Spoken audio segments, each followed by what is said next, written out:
Alright guys, how LA's Honey Kettle has been perfecting fried chicken for over 40 years, guys. Let's check it out. I want to be that colonel that was famous for the old. Because now, today, That, we have reinvented fried chicken. And have you that, noticed how popular it is? guys, it's one of my favorite foods, if not the favorite food. My most favorite food right now, guys. Yeah, when I was young, they told me taste buds change, guys. Taste buds change, and it's true, guys. I used to be, like, really into, like, hamburgers and stuff, and then just switched to, like, chicken. I don't know why I did, but now one of my favorite foods. Probably, maybe my taste buds will change in the future. Who knows? I have cooked millions and millions of pieces of chicken over my lifetime.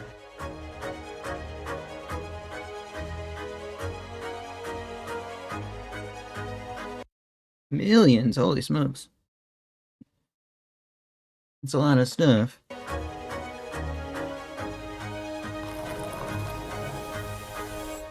We just pulled in a delivery of chicken, and we want to right away get this chicken marinated. Alright. That's one of our secret marinating. This is a 1.5 size cup of Marinade, bro. Looks like spices to me. marinade.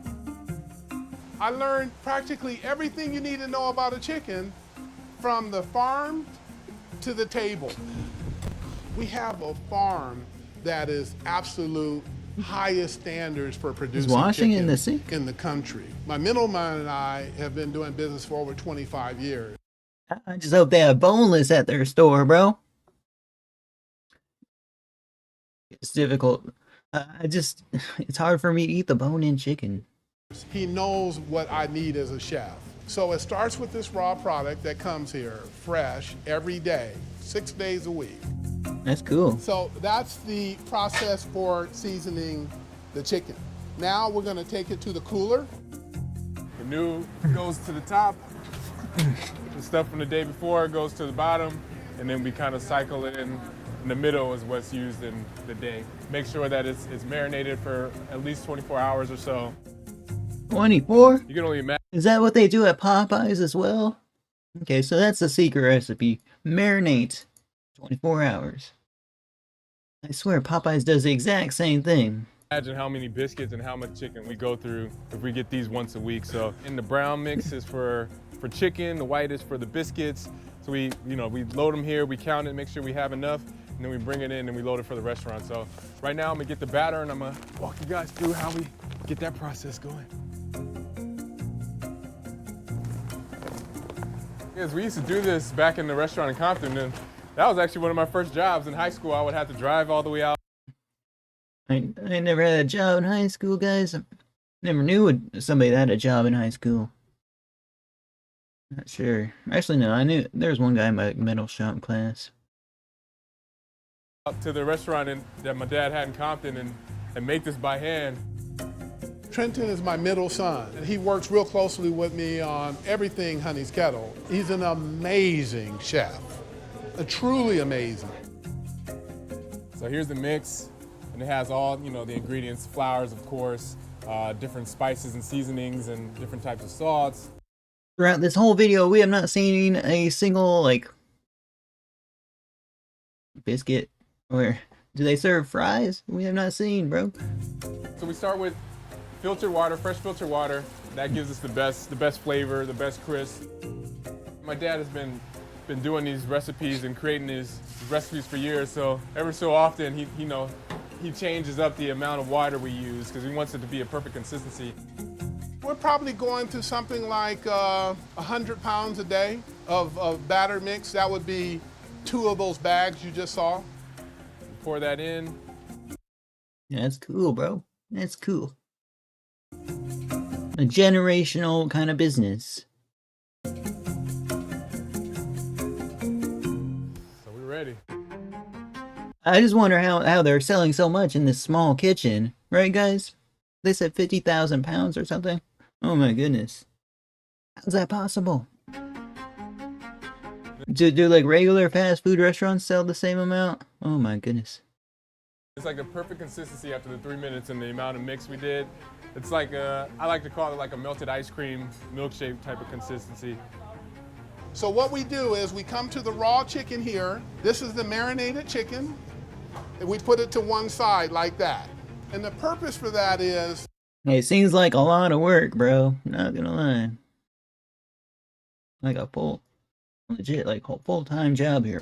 When we go to dip the chicken in it, we don't want the batter to fall off really slow, because then it's gonna be caked on batter. And we don't want it falling off so fast that it has no bubbles to it. We dip it in our batter, and you see that nice creaminess and how it shakes, and there is a science, bro, because you know when anyone have all like the all the skin fall off of chicken when you're eating it, and then I would be trying to put the chicken on, but it's already off. Shake off the excess. That's why I go boneless, by the way, guys, because the skin won't fall off. And then we drop it in there. If they had actual like boneless chicken, like they made it the same way as regular bone-in chicken, do you think the skin would fall off, guys? Because I have no clue if it would. And you see that batter, see how it's dripping off? You're already an expert. You say, it's not running off like water. It does have a certain thickness that's holding. Our chicken is made through a process. We call it the reinvention of kettle fried chicken.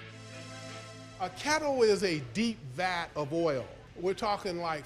I wonder if they'll like double fry it, guys, because that seems to be what the meta is for some. Especially like the YouTube shorts recipes I keep getting appearing on my feed, bro. They double fry it. 50 pounds of... What if they sold like bags of like chicken skin, bro? Fried chicken skin. That would be pretty good, man. Right, guys? But then what they do with the chicken? Oil. We use 100% peanut oil. It's the highest grade of oil you can use. When we drop our wet chicken, it goes to the bottom. So what it's doing is locking a crust, a crispy, crackling crust. And that crust is gonna lock in all... Guys, I always thought like I swear, I thought, can you fry with olive oil? I thought that, like, peanut oil, I thought that was like lower.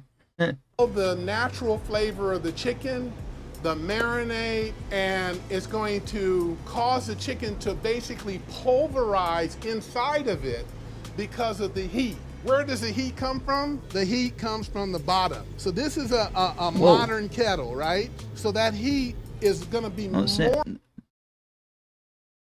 like a bathtub of oil.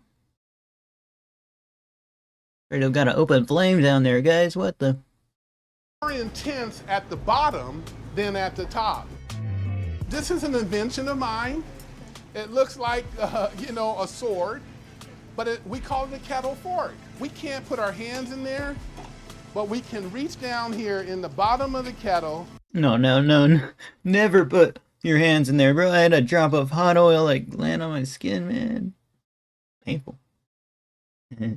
And you'll notice when I get to the bottom, the chicken has lodged itself onto this heavy-duty grate. I had these purposely made. It's a heavy-duty process of cooking the chicken. So you need heavy equipment. So then now I take the fork and I dislodge all the chicken and any batter crumbs from the bottom. So we're gonna take that and boom, and there it goes down to the front. And that's ready for the production line. What? My mother. What, guys? They're not like putting the oil on paper towels or nothing. Towels. Every recipe I look up, that's what you do with the oil, excess oil. Who is from New Orleans, my father who's from Shreveport, are two of the best cooks that ever was. And I used to just kind of be in the kitchen around my mother, just sort of watching her. Oh, they got chicken sandwich. sandwich. It's based on all my experiences. We've been around here for 22 years. I think we had something to do with the popularity of fried chicken, because now people realize you can get healthy fried chicken. Fried chicken that leaves the oil where it belongs, and gives you only the final product. And then we're gonna break it apart and get it ready for when the bell rings. Ready to make the mama biscuit. Biscuits are as American as it gets. Yo, I would totally go to this spot and try their food out though, guys. Not gonna lie. The recipe for the biscuits, it came from research and development in Compton. 1985, she joined me in the pursuit of running a business in Compton. We call her Mama's Biscuits. Even at home, they call me Mama Biscuit. They're famous in here. People love these Yo, biscuits are awesome at these places though. biscuits. This recipe took years and years of development. I have people Like, in my opinion, these kind of, like, anything that's prepared, like, way better than, like, you know, just sticking stuff in the oven. Like frozen biscuits and stuff. This stuff's made, like, fresh. at work, they already know how to make biscuit. As long as I'm in the store, I don't want nobody else make the biscuit while I'm in the store. She cuts at an angle and then lifts the biscuit at the same time, and it dislodges the biscuit from the rest of the dough. It might look simple, guys, but it's a whole craft, bro. Just watch somebody that's new work alongside somebody, this person that's been doing it for so long. You know? Man. Sorry, guys, my lung's been hurting. And then they're touching and kissing each other. Very important in baking a biscuit that you do that so they rise together. The center of that, we put what we call biscuits with the dimple. It's where people put their butter and their honey or syrup, and they put it right there in the center. Fluffy? Beautiful. I didn't invent fried chicken. The thing. Yo! No way they got a pot pie as well? Okay. No ranch though? They probably have ranch, but... Guys, they always like added the honey packets when you order at like KFC and stuff, or Popeyes. And I only very recently got on that trend of actually trying that out, and it is super good, bro. Not gonna lie. But what I would do is just mix the honey with the like dipping sauce they give us. The thing I did was perfected it. We say to people that, what kind of food are we? We're American food. When I did my research on Honey's Kettle, I went to the Central Library and researched early American colonial cooking. Kettles in the family fireplace. And guess who was in the kitchen? They all were the color of my skin. They were the cooks. Our people are very good at flavoring food. I can tell when I eat something when it's been cooked right. That could be in my DNA. It was my passion to deliver a product that would last for generations of time. Chicken is now the #1 meat consumed in America. We're seeing this resurgence of chicken is because some people really know how to do it, and we're one of those people. That's my thing, Honey's Kettle Fried Chicken, a new... Look at all the preparing they did compared to like a steak, bro. A steak, they just like cut it and then just throw it on the grill, bro. This is a whole freaking art. Went to Los Angeles and tried their chicken, one of the best I had, and the biscuit was too much good. We got a verified dude named Panda Boy. Who is that, guys? Holy smokes, what the heck? Yo. Holy smokes, what the heck? Did I see that sub account right, man? What? Who is this? What the? Oh, almost, oh my goodness. No. Whoa. A huge YouTuber out of nowhere. Like, oh, okay. Alright, guys, see you guys next one. 34 million. Oh, wow. Okay. See you guys next one. Oh, what? What? Guys, wow. That's a lot of subs. Old-fashioned company.